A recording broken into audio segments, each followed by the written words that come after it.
Alhamdulillah, syukur kita kepada Allah Taala dengan limpah dan inayahnya Allah memberikan kita peluang untuk terus hidup dan dapat bersama-sama pada pagi ini. Salawat dan salam ditujukan kepada baginda Rasulullah SAW, para sahabat, tabi'in, tabi'in, ulama-ulama muhtabar, seterusnya kepada mereka yang istiqamah di atas jalan Islam. Jadi bagi memulakan majlis kita pada pagi ini, insya-Allah kita bersama membaca buku kita Al-Fatihah.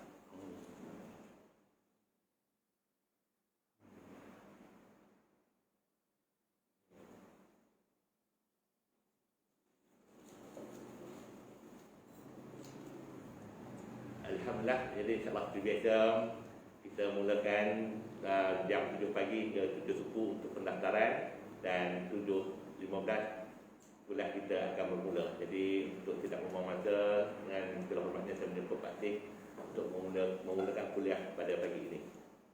Dan kita Riyadhus Shalihin. Assalamualaikum.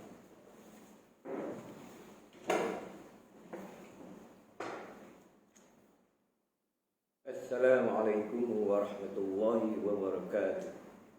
Bismillahirrahmanirrahim. Alhamdulillahirabbil alamin. Wassalatu wassalamu ala sayyidil anbiya'i wal mursalin.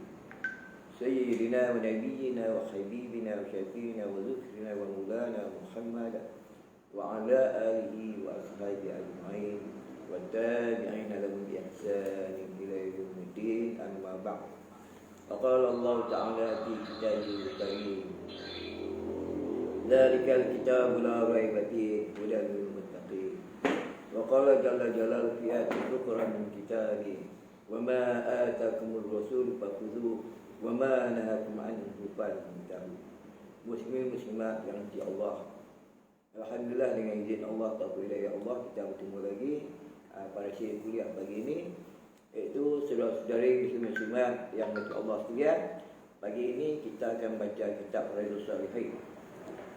Kitab Riyadhus Shalihin keluaran Jakim, keluaran Jakim jilid pertama.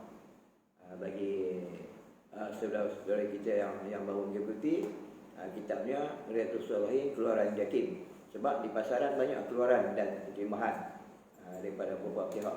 Ini yang kita pilih daripada keluaran Jakim jilid pertama. Pagi ini kita sampai di muka surat 94, iaitu sambungan daripada kuliah kita yang kita adakan di masjid selama ini. Muka surat 94, hadis yang ke-38 daripada bab sabar. Wa Nabi Sa'id wa Abi Hurairah radhiyallahu ta'ala anhuma, an-Nabi sallallahu alaihi wasallam qala: "Ma yusibul muslima min nasr wala wasaq wala han wala hadan wala azan wala gham hatta syaukatu syakuha illa kafarallahu biha min khataya." Muttafaqun alaih.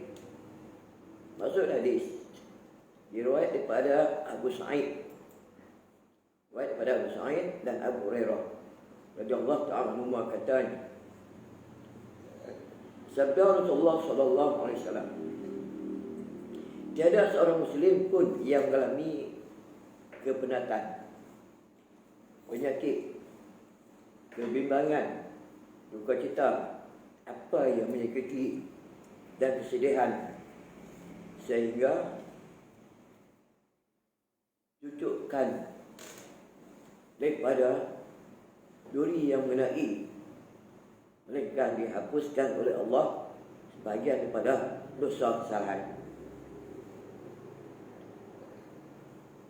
Artinya, seorang muslim, seorang beriman, apabila diuji oleh Allah dengan suatu kepayahan, kesukaran, suatu perkara yang tak selesa, tak diingini dalam hidupnya, seperti dia kena sakitan, demam, apa-apa penyakit, kemalangan, ataupun dikenakan suatu masalah yang merusingkan fikirannya, menyebabkan dia duka cita, usah, sehingga sekecilnya duri yang kena tubuh badannya, berjalan-jalan tersepak duri, ataupun tersepak batu, tersangkut akar kayu, itu perkara yang tak selesa dalam kehidupan muslim.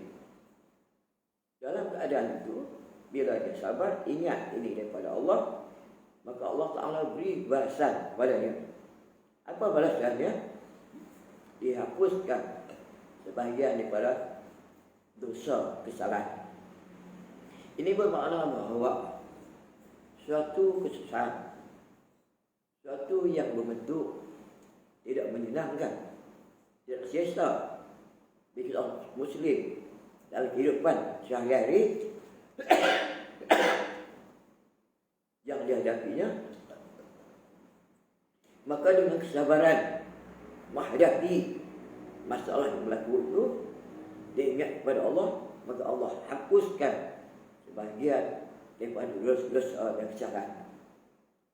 Ini yang katakan bala, suatu kemalangan, musibah yang menimpa seorang Muslim, seorang nikmat, menghapuskan dosa. Syarat dia beriman kepada Allah, dia sedar ini daripada Allah dan dia rela minta kebaikan kepada Allah.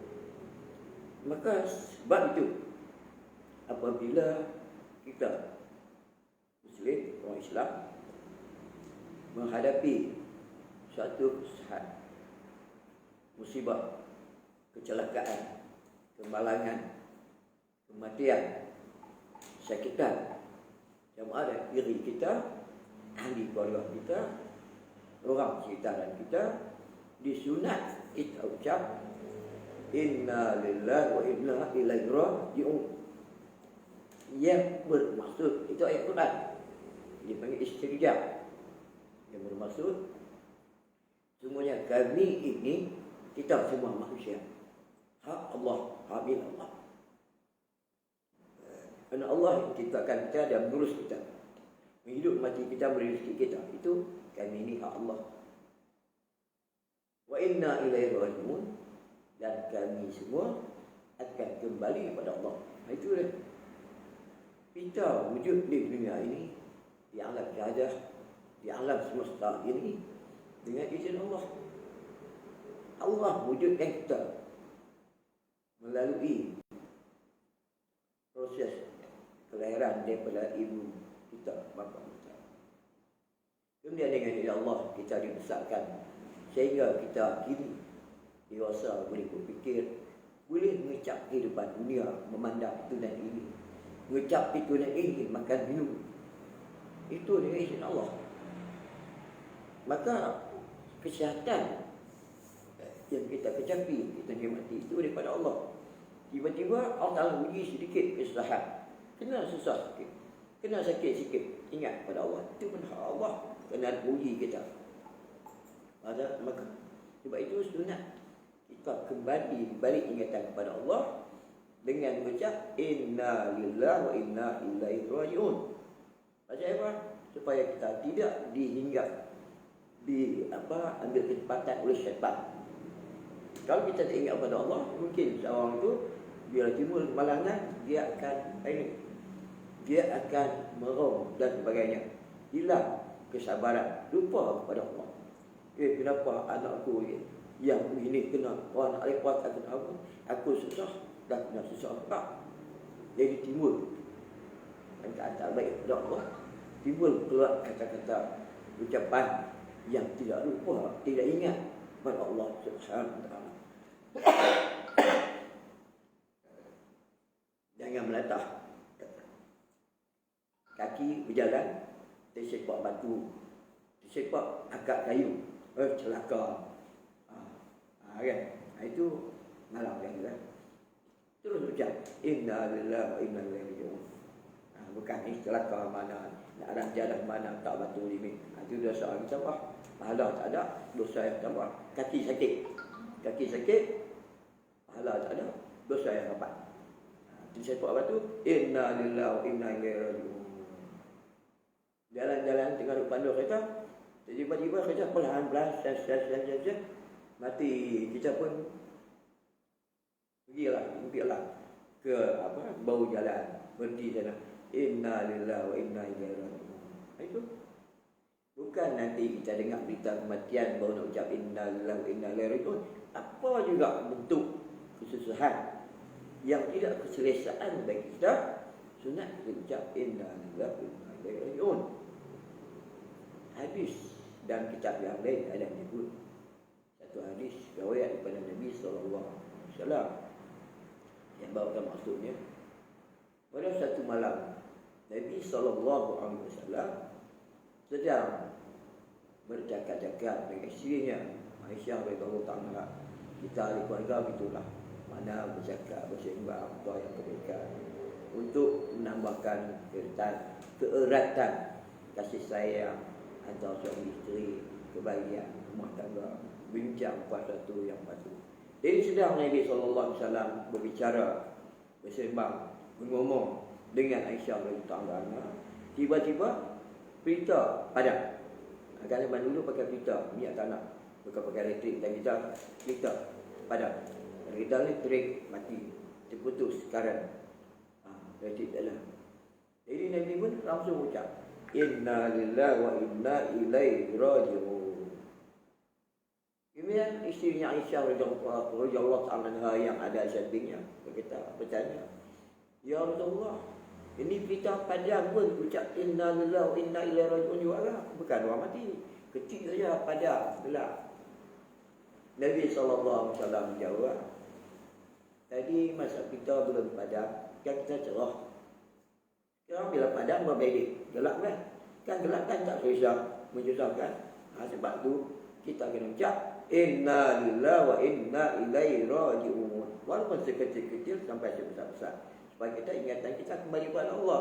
Sebab Allah yang memerintahkan bagi kamu sihat, bagi kamu sakit. Kita dia, kita manusia pun hak Allah. Tuan-tuan dan perempuan yang mesti Allah sini muslimat sekalian, contohnya macam ni cara berfikirlah, cara kita berfikir untuk memahami keadaan. Seorang penternak, katakan dia ternak apa? Burung. Burungnya dimasuk di dalam sangkarnya, berapa ekor sangkar.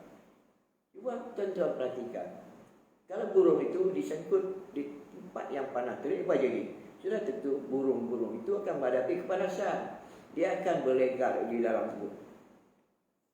Apabila burung itu diletakkan di tempat yang selesa, diberi makanan minuman, sudah tentu burung itu pun akan merasa selesa. Begitulah kita hidup di dunia Allah ni. Langit bumi hak Allah, bumi yang dipijak hak Allah, rezeki makan minum hak Allah. Kita sendiri pun hak milik Allah. Allah buat apa saja yang kehendaki. Inna Allah yaf'alu ma yasha, dalam Quran disebut. Inna Allah yaf'alu ma yurid, Quran juga menyebut begitu. Allah Ta'ala buat apa yang dikehendaki, pada apa yang diperintah daripada makhluknya. Tiada siapa boleh paksa, tiada siapa boleh tahan. Sebab tu kita kena ucap pada Allah. Bila kita diberi kesenangan, cukuplah kepada Allah, jangan lupa bersyukur, supaya Allah Ta'ala tambah rezeki kita, kekalkan rezeki kita diberkati, dan kita dapat pahala jadi ibadat, yang mana saya sebut kemarin. Bila kita diuji oleh Allah dengan kesusahan, kepayahan, tidak kesesakan dalam hidup, ingatlah kepada Allah. Ini kesusahan dunia, kesusahan akhirat lebih dahsyat lagi.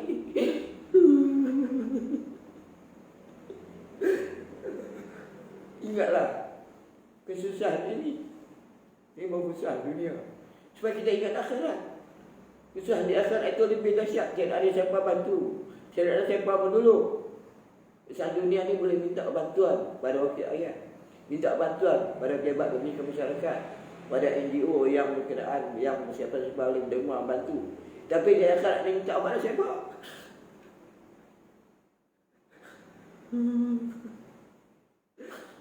Itulah yang kita ingat pada Allah, supaya iman kita tetap pada Allah. Bukan tetap, bahkan semakin kuat, makin kukuh.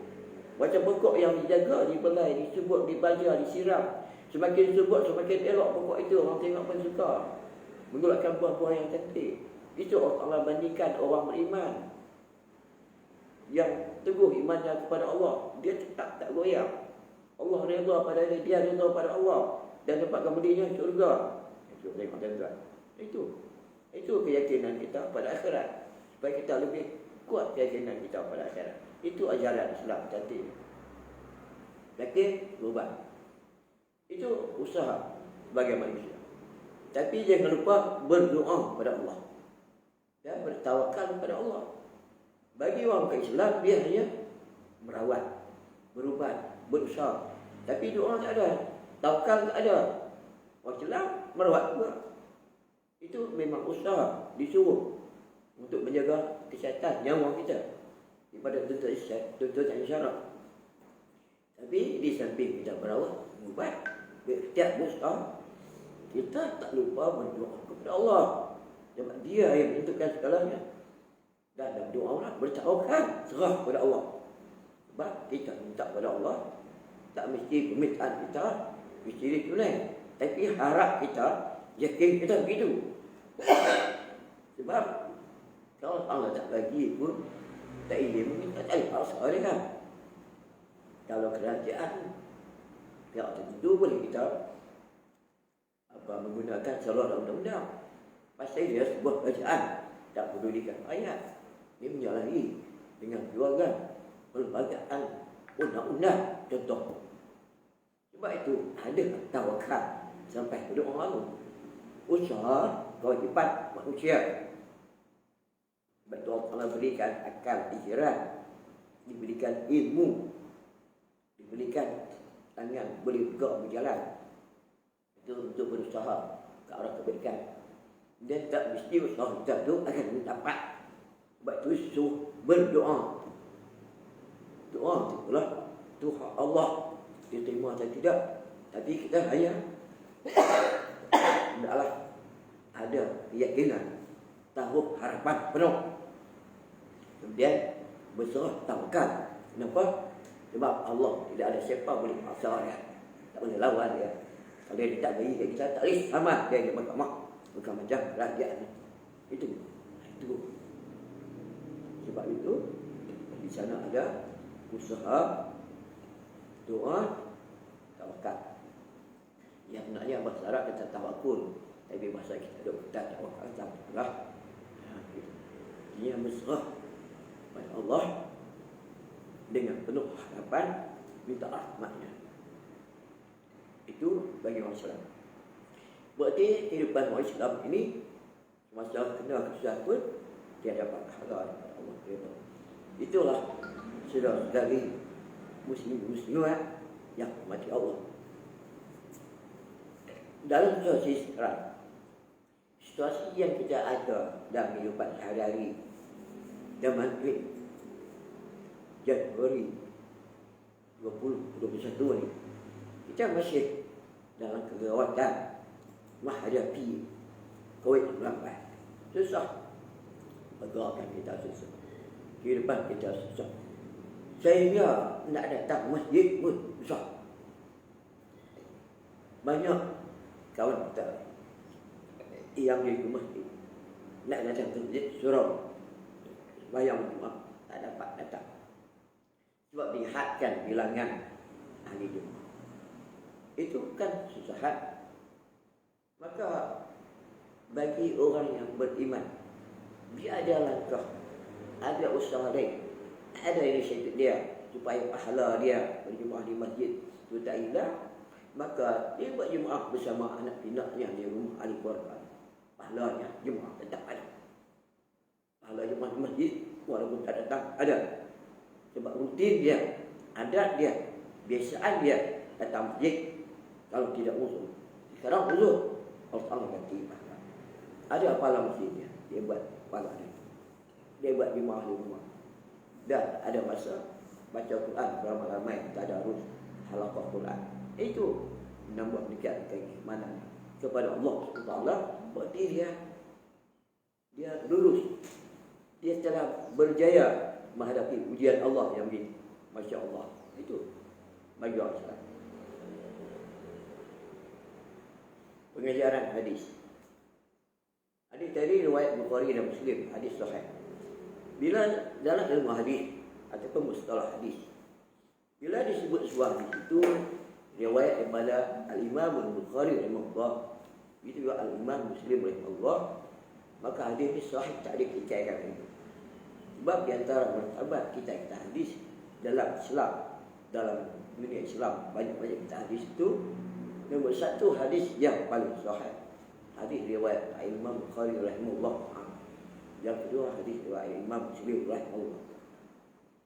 Dua hadis inilah yang ulama-ulama fiqh, para fuqaha, para usuliyin daripada ulama usul fiqh membahaskan hadis-hadis ini menjadikan dalil bagi penetapan satu hukum dalam Islam, sama ada yang wajib, haram, makruh dan seterusnya.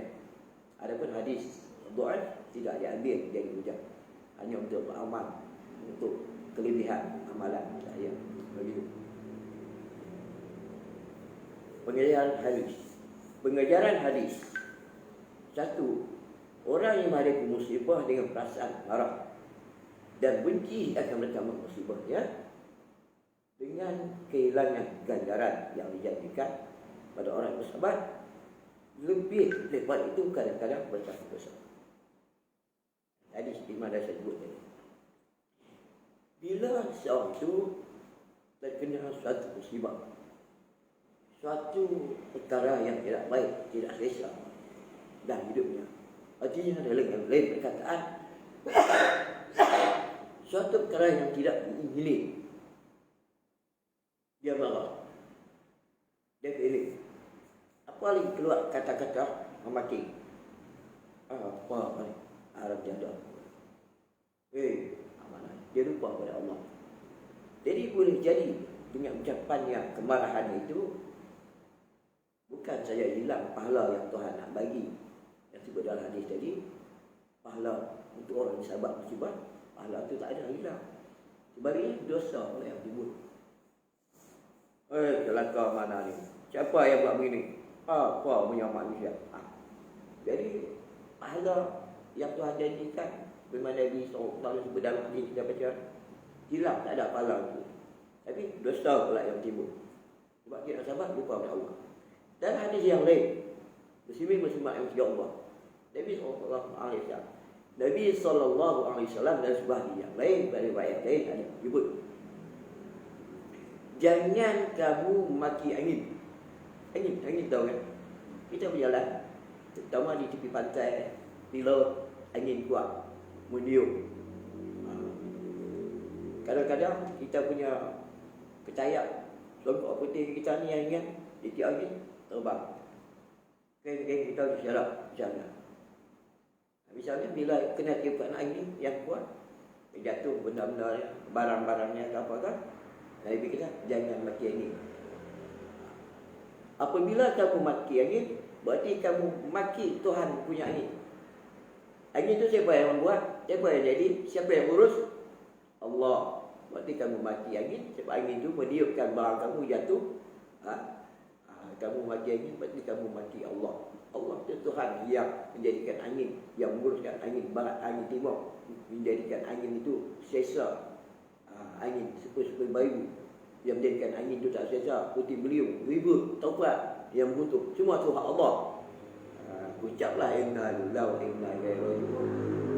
Oh, ini satu tangan aku atau barang aku yang baru beli, harganya bernilai, kena angin dipukul lagi, jatuh dalam air, rosaklah. Barang yang berbeli kemarin 500 ringgit. Inna lillahi wa inna ilaihi raji'un. Ucap macam tu. Jangan maki angin, jangan macam-macam. Tuhan Allah. Ingat Allah. Uji nak tengok kita sahabat tak sahabat. Selama ni yang Allah bagi kamu boleh pakai kereta besar, boleh buat rumah besar, siapa yang bagi? Allah. Tak cukup pun. Bila kena sedikit, kamu nak marah. Ini kita muhasabah diri kita balik. Baru kita ingat pada Allah. Baru kita ingat kepada orang miskin. Baru kita ingat kepada orang susah yang memerlukan bantuan.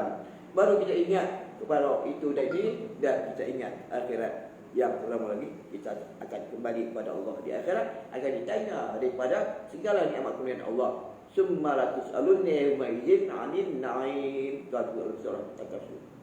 Kemudian di akhirat kamu akan ditanya daripada nikmat Allah kurniakan pada kamu pada dunia. Kamu cukup tak tidak? Bagaimana kamu gunanya? Banyak nikmat yang kamu terima, tak cukup. Tapi sikit Allah beri dengan sakit, kamu meracau dan macam-macam. Itu kita muhasabah, cek diri kita balik. Supaya kita biasa berada di atas landasan yang betul. Kereta api kalau tidak ada dalam landasan yang betul, dia akan gelincir. Kereta api digelincir. Sudah itu jadi kemalangan, kecelakaan. dapat terbang. Kalau tidak ada di atas landasan yang betul, kalau tidak ada di dalam dia punya line lingkungan penerbangannya keluar daripada radar, dia akan bahaya. Dia akan jadi satu kemalangan, kecelakaan. Begitulah kita. Sentiasa adalah landasan Allah, sentiasa mendapat rahmat dan redha Allah dunia dan akhirat. 2. Manusia tidak terlepas daripada malapetaka dan kesusahan dalam kehidupan sehari ini. Memang tak lepas, itu ujian Allah. Allazi dalam surah Al-Mulk Allah sebut allazi khalaqal mauta wal hayata liyabluwakum ayyukum ahsanu amala. Allah Ta'ala yang menjadikan mati dan hidup supaya uji kamu semua wahai manusia, siapakah kamu yang baik amalannya. Baik amalannya insya-Allah. Baik maknanya dia sabar. Dia dapat kesenangan, syukur. Bila dapat kena musibah, dia sabar dan redha, dia tahu itu hak Allah. Itu yang terbaik. 3. Allah Subhanahu Wa Taala menghapuskan dosa seorang yang menghadapi kesusahan dengan penuh kesabaran. Allah berjanji akan menghapus dosa mereka yang menimpa kemalangan. Ingat, orang Islam tak ada satu yang rugi. Dapat kesenangan pun jadi pahala. Bila ada syukur, dia gunakan kesenangan itu harta benda kekayaan itu bersama orang lain dapat pahala. Kalau dia susah pun dia bersabar dan ingat pada Allah pun dapat pahala. Berarti senang dapat pahala. Itu orang Islam yang beriman kepada Allah Subhanahu Wa Taala. Bersama Allah Subhanahu sekalian. Hanya sekian dulu untuk pagi ini yang dapat kita sampaikan. Sebuah hadis daripada kitab Riyadhus Shalihin jilid 1. InsyaAllah besok insyaAllah dengan izin Allah kita akan sambung kitab ini juga hadis yang ke-39 insyaAllah. Hanya sekian. Wallahu a'lam. Wabillahi taufiq wal hidayah wal rahmah wal maghfirah wal ridwan min Allah. Wassalamualaikum warahmatullahi wabarakatuh. Bismillahirrahmanirrahim. Alhamdulillahirrahmanirrahim. Wassalatu wassalamu ala sayyidina Muhammadin wa ala alihi wa sahbihi ajma'in.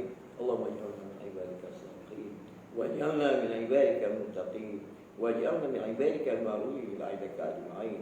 Rabbana iftah bainana wa baina qaumina bil haqq wa anta khairul fatihin. Rabbana zidna ilma warzuqna fahma warzuqna fid dunya wal akhirati bi rahmatika ya arhamar rahimin.